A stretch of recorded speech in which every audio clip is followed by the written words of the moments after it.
প্রকাশ্যে স্ত্রীকে কুপিয়ে খুন, আত্মহত্যার চেষ্টা যুবকের। সুভাষ দাসের আদি বাড়ি বসিরহাটের হারোয়া এলাকা। তিনি পেশায় গাড়ি চালক। গীতাদেবী কাশীপুর এলাকার একটি বেসরকারি সংস্থায় কাজ করতেন। বছর 7 আগে তাদের পরিচয়। 6 বছর আগে বাড়ি অমতে গীতাদেবী বিয়ে করেন সুভাষ। প্রথম দিকে তারা সোদপুরে ভাড়া বাড়িতে থাকতেন। বিয়ের বছরখানেক পর গীতাদেবী জানতে পারেন স্বামীর প্রথম পক্ষে স্ত্রী রয়েছে। এ নিয়ে বিস্তর ঝামেলা। একসময় তিনি বাবার বাড়ি ফিরে আসেন। পরে সুভাষ হাতে পায়ে ধরে গীতাদেবীকে বাড়িতে ফিরিয়ে আনেন। আমি বলছি প্রিন্ট মিডিয়ায় আছে। এর মধ্যে বাড়ি বদল করে সোদপুরেই অন্য একটি বাড়িতে তারা ভাড়া ওঠে। কিন্তু সেখানে দাম্পত্য কলহ ও মারধর চরমে ওঠে সেই সুভাষের, যে হাতে পায়ে ধরে গীতাদেবী তার স্ত্রীকে ফিরিয়ে এনেছিল। গীতাদেবী অবভিয়াসলি থানায় অভিযোগ করলেন। মানসিক দূরত্ব বেড়ে গেল। বছর 2 আগে গীতাদেবী বাবার বাড়িতে চলে আসেন। তিনি ডিভোর্স ফাইল করেন, অভিযোগ তো সূচকের সামনে। তারপর থেকেই এই পতিদেবতা তার পত্নীকে খুনের হুমকি দিয়ে যাচ্ছে।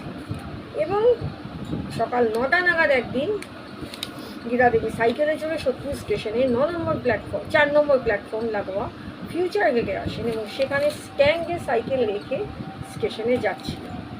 ওই সময় এই সুভাষ স্ত্রীকে ছুরি নিয়ে দাঁড়াতেন। প্রকাশ্য রাস্তায় এলো পাথারি কোপ মারলেন। স্ত্রী আর্তনাদে আশেপাশের লোকজন ছুটে আসেন এবং তারা বাধা দেওয়ার চেষ্টা করলে এই মহামানব তাদেরকেও রক্তমাখা ছুরি নিয়ে ধাওয়া করেন। শেষমেশ নিজের গলায় ছুরি চালান। এমনভাবে চালান তিনি মরেননি। অবশ্য চালানোর টেকনিক আছে। স্ত্রীকে যখন চালাচ্ছিলেন তিনি মরে গেলেন, নিজে যখন চালালেন আত্মহত্যার টেকনিক নিলেন তখন বেঁচে গেলেন। যাই হোক, অবভিয়াসলি ভদ্রমহিলাকে মৃত ঘোষণা করা হয়।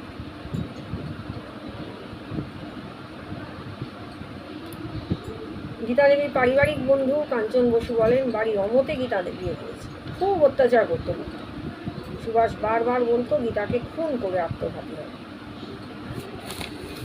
এই ঘটনাটা বর্তমান কাগজে বেরিয়েছিল 9ই জুলাই।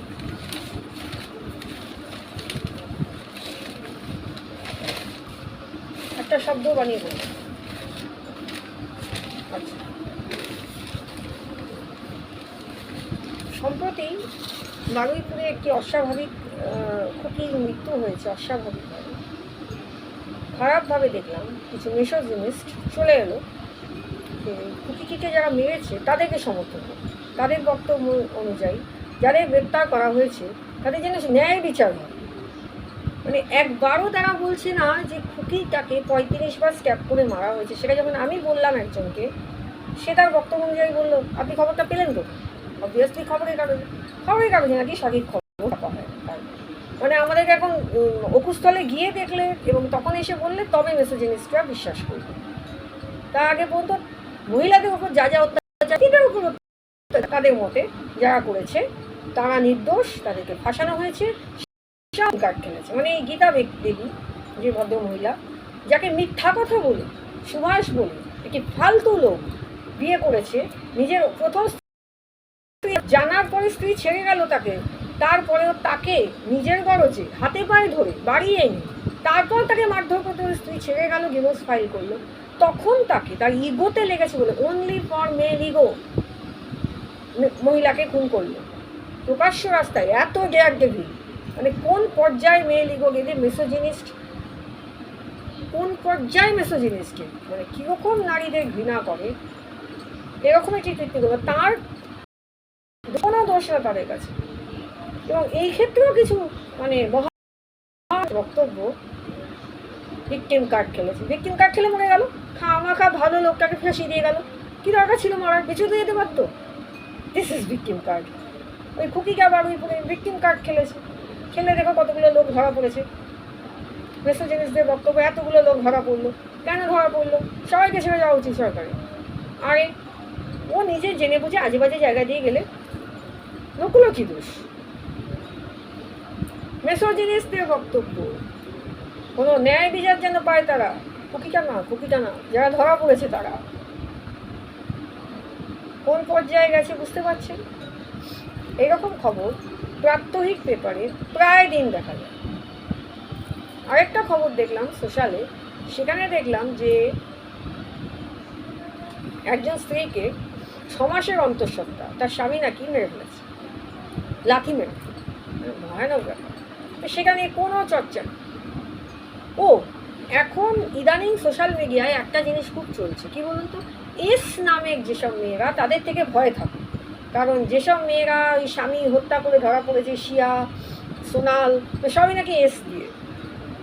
তো বাবা, এস নামের মেয়েদের বিয়ে করতে হবে। কত দূর মানে ফালতু আর মানে বাজে লোক হলে এই ধরনের এগুলো করে। এবার এর নাম কি, সুভাষ, এও কিন্তু এস নামের ছেলেদের থেকে দূরে থাকবেন। দেখেছেন তো কীভাবে খুন করেছে। বলি, আমি আগেই বলেছি, I hate misogynist, never support feminist, I am completely a humanist. এবং হিউম্যানিস্ট সবসময় সেটাই দেখবে যেটা ঠিক সামনে রয়েছে। বারুইপুরের খুকিকে অত্যাচার করে জঘন্যভাবে খুন করা হয়েছে, এটাই বাস্তব। এবং যারা ধরা পড়েছে তাদের কঠোরতম শাস্তি কাম্য। যারা বলছে তাদের ন্যায় বিচার চাই, তাদের হিস্ট্রিটা দেখা দরকার আমার মনে। এই যে সুভাষ ব্যক্তিকে খুন হয়েছে, অতুল সুভাষকে নিয়ে তো প্রচুর বলা হয় এবং বলাও উচিত। কারণ তার উপরে তার স্ত্রী, তার শ্বশুরবাড়ির লোক অত্যন্ত মানে মানসিক টর্চার করেছে। বলুন, ক্ষতি নেই। এই সুভাষকে নিয়ে কজন ভিডিও করেছে যে এইভাবে স্ত্রীকে এরকম মিথ্যা কথা বলে একটি মেয়েকে ফাঁসিয়ে বিয়ে করার পরে মেয়েকে ছেড়ে চলে যেতে চাইছে বারবার। পয়সা, এখানে অ্যালিমনির কোনো ব্যাপার নেই, বেশিরভাগ অ্যালিমনির জন্যেই মেয়েগুলো মনে, নাহলে কি থই মরতো। সেও ভিকটিম কার্ড কথাটা শুনলেই এখন তো যাকে ভিকটিম কার্ড খেলে কি এই গীতা মেয়ে কি চলে গেছিল? কখনো না। সে বারবার লিভ করছে রিলেশনশিপে, না বারবার। ও শুধু মেয়ে লিগো মানে কমপ্লিট 100% মিসোজিনিস্ট যে মেয়েটিকে খুন করল। কটা অপরাধীর নাম এস দিয়ে, তার জন্য এস নামের সব মেয়েদের ভয় পেতে হয়। কি এইসব করার সময় সব ঠিক।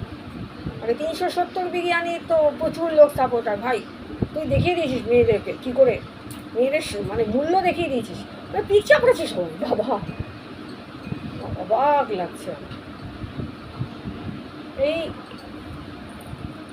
এই কিছুদিন আগে বারুইপুরে কেসটা পরে কয়েকজনকে আমি পোস্ট করতে দেখেছি, মানে কীভাবে অপরাধীদের শিল করবে বলে যাচ্ছে তারা, কেন পুলিশ ধরলো, কেন এইভাবে ধরে নিয়ে যাচ্ছে, মানে সবার আপত্তি। একটা খুকি মরেছে তো কী হয়েছে তাকে, ও মরে, ভিকটিম কার্ড খেলে মরে গেল, ধরা পড়বে একটা মেয়ে মরেছে বলে।